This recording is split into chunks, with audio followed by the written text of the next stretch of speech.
ela acabou assim que o presidente Jair Messias Bolsonaro assumiu a presidência do Brasil. Presta atenção, gente. Presta atenção, gente. Presta atenção para vocês entenderem aqui que isso é muito importante. A gente tem muita informação. E aí depois, um outro dia, numa próxima live, a gente pode tirar dúvidas e tal. Eu quero que vocês entendam o ponto mais importante aqui. Vejam só. Essa comissão foi criada por Fernando Henrique e ela durou 27 anos. Sabe quem foi que acabou com ela? Um sujeito chamado Jair Messias Bolsonaro. Ele acabou com isso. Sabe por quê? Porque ele soube, ele fez um levantamento, ele tem um relatório e ele viu tudo isso que estava acontecendo.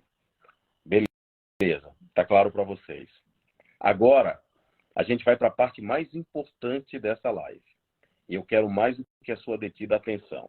Quero que você preste muita, mas muita atenção mesmo. Veja, o presidente Jair Bolsonaro, acho que 3 ou 4 meses depois de quando ele assumiu, foi lá e abriu, isso mesmo, 4 meses. Então, assim, ele foi lá, meteu a caneta e acabou com isso. Acabou com isso. Agora veio o ponto mais importante disso tudo. Veja, a gente está falando de uma comissão que já consumiu 350 milhões do dinheiro público. Do que a gente sabe. Que a gente sabe, isso, que a gente sabe. E tem um detalhe. Tem uma outra lei paralela a essa, que é a lei da anistia, que já chegou a 10 bilhões de reais. De indenização. 10 bilhões de reais. Inclusive o Lula e a Dilma são beneficiários desse projeto aí. Só como exemplo para que vocês possam entender. Tá bom? Abrir a CPI conseguiu a assinatura, mas misteriosamente essa CPI não foi aberta na época para investigar os 10 bilhões pagos do que se chama Bolsa Ditadura. Então vamos lá, pessoal. Tudo claro para vocês até aqui? Tá tudo claro? Vocês entenderam que essa comissão e esse projeto começou com Fernando Henrique, só beneficiou a esquerda, beneficiou um monte de político da esquerda, pessoas como Maria do Rosário, Paulo Pimenta, ou Paulo Teixeira, um dos dois aí, sempre confundo, estão envolvidos nisso aí, nessa coisa toda, e outros políticos mais, que a gente não citou aqui, mas que a gente tem isso tudo catalogado nas nossas anotações e tudo. Isso passou por Fernando Henrique, por Lula, por Dilma, os 2 anos do Temer, e apenas o Bolsonaro foi lá e meteu a caneta com 4 meses e acabou com isso aí. Tá claro para vocês isso? Ok, pessoal. Então vamos lá para a gente finalizar a live. Prestem atenção, o raciocínio junto comigo, tá? Vamos lá, vamos pensar juntos. 4 pessoas foram encontradas, uma está sob sigilo, uma festa, uma confraternização que gastou, entre aspas, 10 milhões de reais. Durante todo esse processo, até agora, com dados incompletos, nós chegamos a quase 350 milhões. A lei da anistia, do qual Lula e Dilma se beneficiam, 10 bilhões com B de bola. Presta atenção. Foi aberta, não se sabe por quê. Sim, ok. 10 bilhões, presta atenção. Aí o Bolsonaro, com 4 meses, foi lá e, meteu a tesoura. Ficou aí 3 anos e 8 meses com isso parado. Isso. Adivinha o que aconteceu no dia 1º de janeiro de 2023?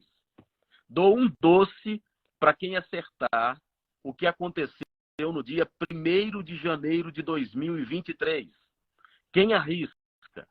1º de janeiro de 2023. O que aconteceu? A imprensa falou que foi feito dia 1º de janeiro. O que a imprensa falou? Vocês têm ideia do que aconteceu no dia 1º? Não foi dia 2, 3, nem 4, nem 5, nem 10, nem 50, nem nada, não. No primeiro dia. No primeiro dia do governo Lula. No primeiro dia do governo Lula, a imprensa toda só falou que ele fez aquele revogaço das armas, né?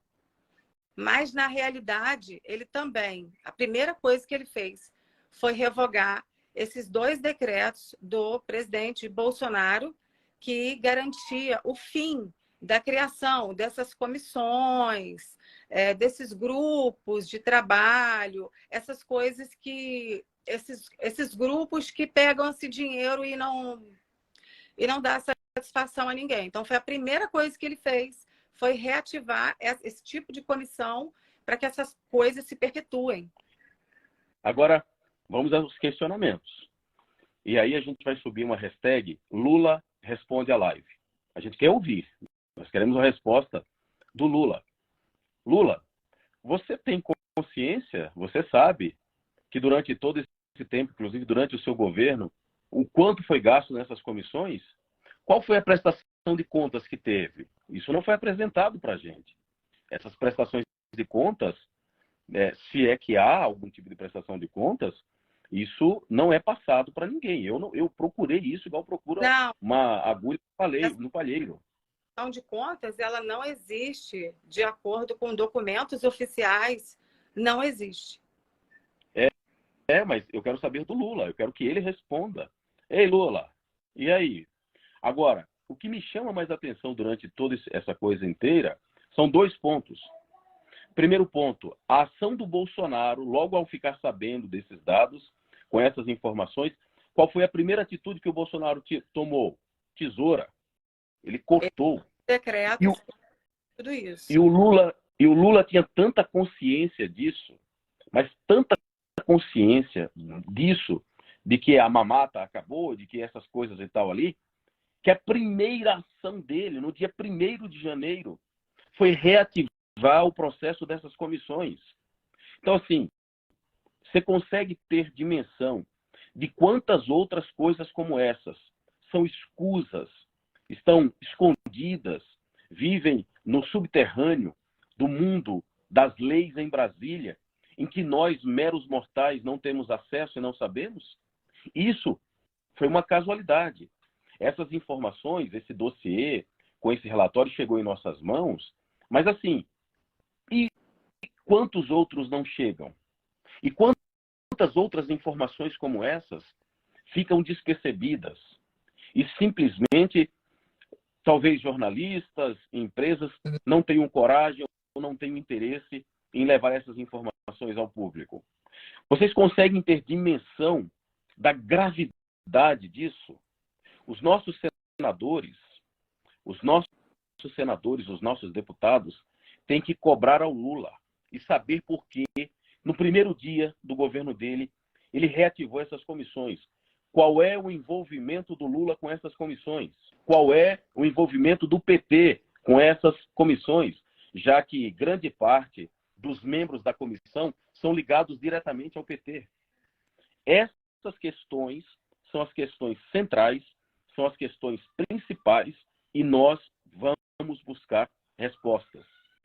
Gradativamente, nós vamos trazendo, é uma série de informações, tem muita coisa. Tem coisa assim que deixa a gente atônito assim.